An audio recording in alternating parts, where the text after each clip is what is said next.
Hello, I'm Julian, your Garden to Glass plant explorer. Garden to Glass is a sensory tour of the Bolz Conservatory that concludes with a tropical cocktail. Now, while the tours and the cocktails are on hold, we hope you enjoy this virtual tour into the tropics. Now, on these frigid mornings, I like to start my day with a warm cup of tea, but you Americans really like your morning coffee. But many of our favorite warm winter beverages have their origins in the tropics. Come with me as we explore these plants. Did you know that Americans consume about 400 million cups of coffee per day?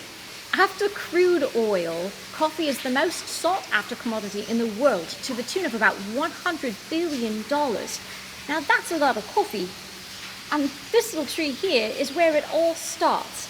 So coffee trees are put in greenhouses while they're little, and then once they get to be about 3 to 5 years old, that's when they start fruiting, and they'll be taken out of the greenhouses. Now, if left to their own devices, they'll get to about 20 feet tall, but they keep them pruned to about 10 feet to keep them manageable. The fruit is called coffee cherries. They start out as green and then they get red. That's why they call them coffee cherries. Now, in much of the world, coffee is still hand-picked, and a good coffee picker can pick about 100 to 200 pounds of coffee per day, which yields about 20 to 40 pounds of the final product. Now, unfortunately, about 80% of deforestation in the world is due to agriculture. But there are certain companies and farmers that are trying to use more sustainable practices. Just Coffee Co-op is one of those companies. Now, they're a certified B corporation, which means that they adhere to higher environmental standards, and they practice things like organic farming and carbon neutrality. And we're very proud to partner with Just Coffee. We have a special blend in our gift shop called Garden Grounds, so be sure to pick one up the next time you visit. After a fun day of sledding or skiing, who doesn't like a warm cup of hot chocolate? I know I do.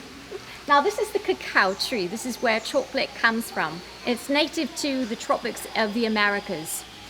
And the earliest recorded use of cacao goes back to about 1900 BC in the Olmec civilization. So cacao has been around for a very long time.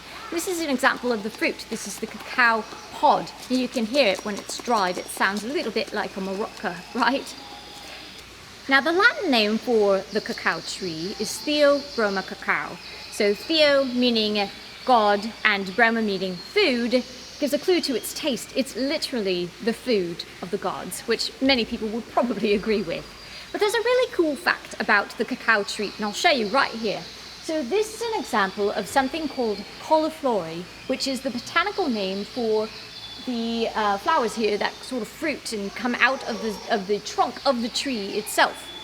And one of the advantages of this is that there's an extra way to get pollinated, so by things that crawl up the trunks. In this particular case, the cacao tree is pollinated by particular midges or something like gnats, and occasionally by bats.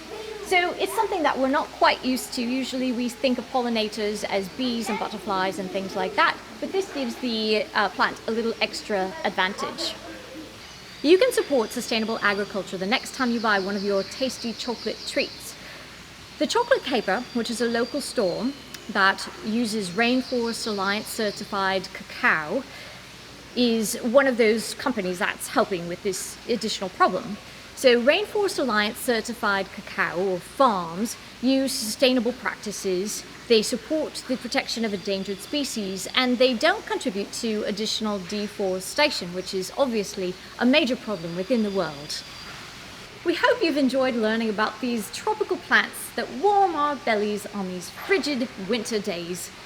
The Bolz Conservatory was originally built in 1991 to showcase the importance of preserving endangered, rare, and threatened species in the rainforests.